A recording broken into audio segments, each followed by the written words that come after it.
Welcome back, folks, to Insight, here with Daniel Hayes and Andrew Blackmer, brought to you by Octet Solutions and Blissful Blessings Events. This dynamic current media show is here to inform you, and as we had mentioned before the break, what we're going to inform you about are a couple of resources to go to in efforts to become a bit more politically and socially active. That's good stuff, right? Oh, absolutely. That's what we want to have, a society that gets out there and petitions their government, keeps them in line, right? Absolutely. You know, and interact with people who share the same values as you do. Mm-hmm. You don't want to be banging away on the keyboard all your life, right? Right. I don't even know how to play piano.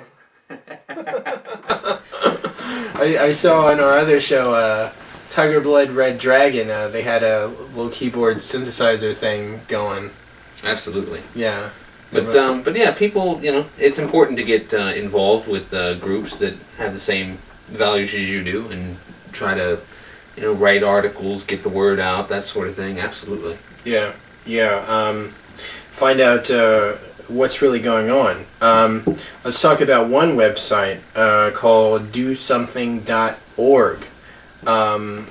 This will give you sort of a beginner's level basic understanding about how to become active. The front page has sort of like 11 things you need to know about how to get active. So that's a good place to start here.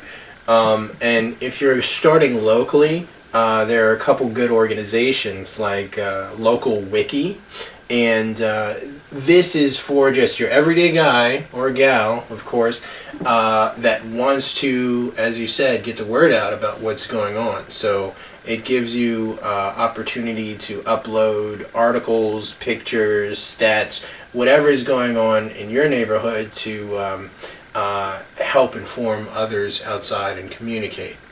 So you've got good things like that. If you're looking to start a petition, maybe something you see is not going right, there's a good site called change.org, and that'll let you just start a petition. Whatever you're petitioning, go ahead and get your petition on and gain a little speed to stop or move forward with whatever it is your goal is. So, absolutely.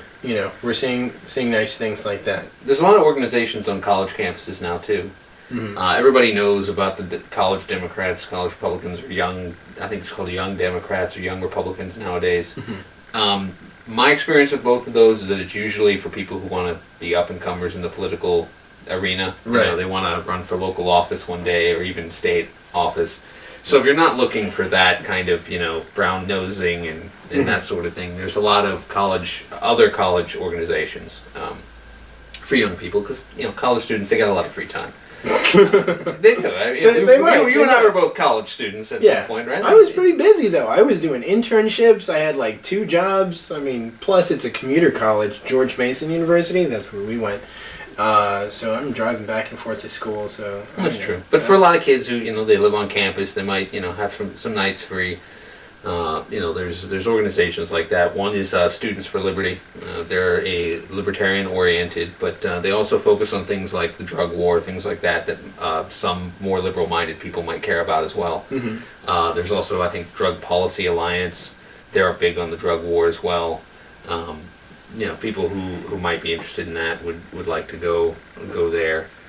You can Google pretty much any cause that you care about, whether it's gay marriage, whether it's, again, the drug war or foreign policy, something like that. There's all kinds of resources available to you, especially when you're in college because there's so many people, Yeah. And from so many backgrounds as well. And colleges is usually where things happen. If you look at Berkeley back in the day on the West Coast and a variety of schools. Kent State. East Coast. Yeah.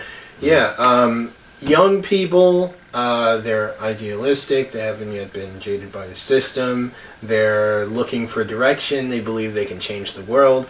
And the college campus is usually the staging ground for a great deal of social movements. Absolutely.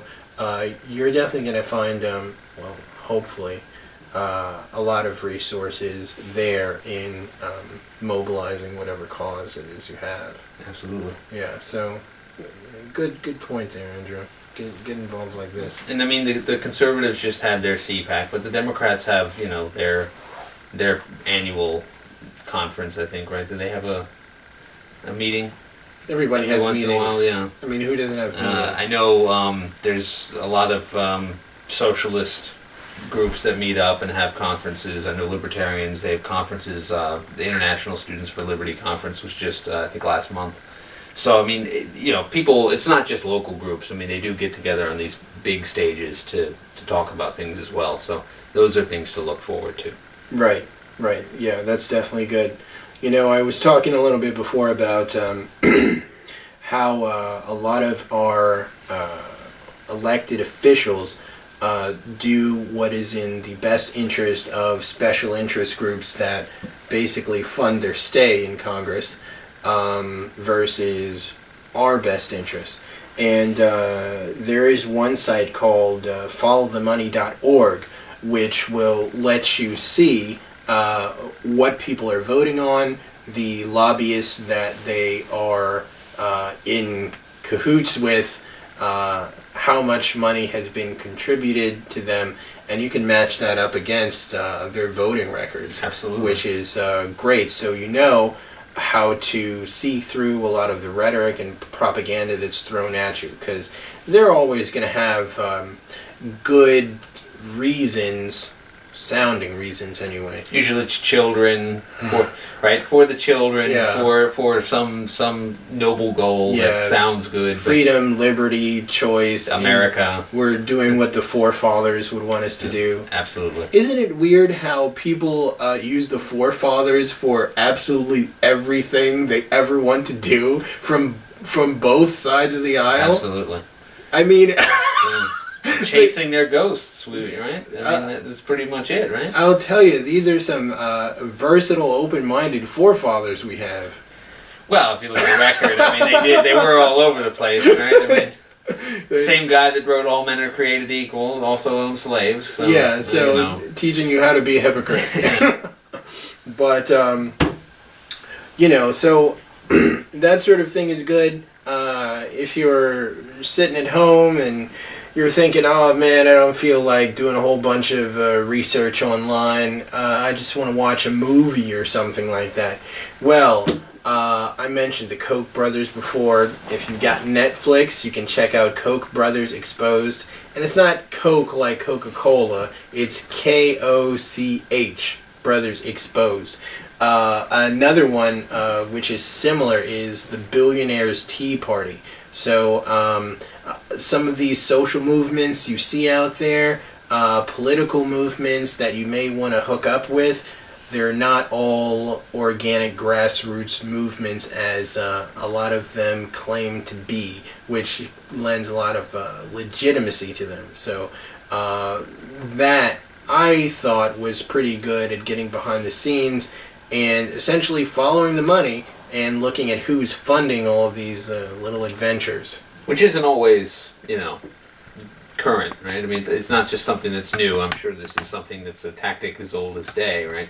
Paying people to go out in the streets. I think that happened a couple of years ago with the teddy bear controversy, where the British teacher named the teddy bear. Oh yeah, I remember that thing. And the government, I think it was in Sudan, and the government of Sudan was paying people $20 bills to go out in the streets and protest and look like they were outraged. Yeah. And, which they could, they wanted the money, of course, right? I mean, I heard that they were doing the same thing in these Supreme Court cases for the same-sex marriages, paying people to attend and wrap in lines around the buildings and all that sort of thing. So no, it's nothing new. But what we're finding now is that with the advent of the internet and the increase of mass media, it is a lot easier to get a message across. And because we're so used to viewing and using these formats, we are more influenced by it, especially since we are so compartmentalized and not quite as involved in our local and national government as maybe we were when, years ago people were living in small towns and you knew the mayor and all that sort of thing. So, just recognize persuasion when you see it, and try to understand the roots of it, because it's not always in your best interest, even when that is the viewpoint that is espoused. So, speaking of things that are not always in your best interest, another good documentary available on Netflix streaming is The Best Government Money Can Buy. So this is really good at following the money when you're talking about lobbyists. We've got thousands upon thousands of lobbyists in D.C. They estimate like over 30 lobbyists per member of Congress, and that's only registered lobbyists. So we can assume that there are a lot more that we don't know about. Again, checking voting records of your elected officials or a variety of elected officials against contributions and their relationships with lobbyists that represent the corporate interests is good to help you better make decisions about who to vote for and what to do. In fact, in that documentary, they were saying that the rate of congressmen and women who die in office is about equal to the number of them that don't get reelected. So people are making a real career out of this. It's not absolutely. It's not back in the day where they'd serve their term and then go off to do their jobs. And even if they don't, they have a pension. Yeah. Right. Yeah. One of the few jobs left with one, right? Right. Yeah. So they get to collect money until they die, and regardless of whether or not they did a bad job or not, right? Right.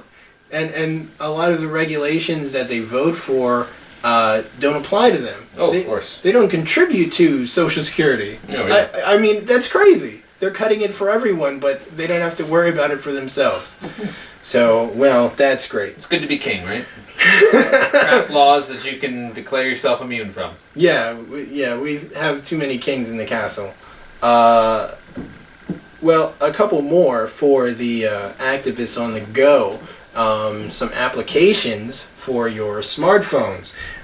There's one that I like to use called Congress.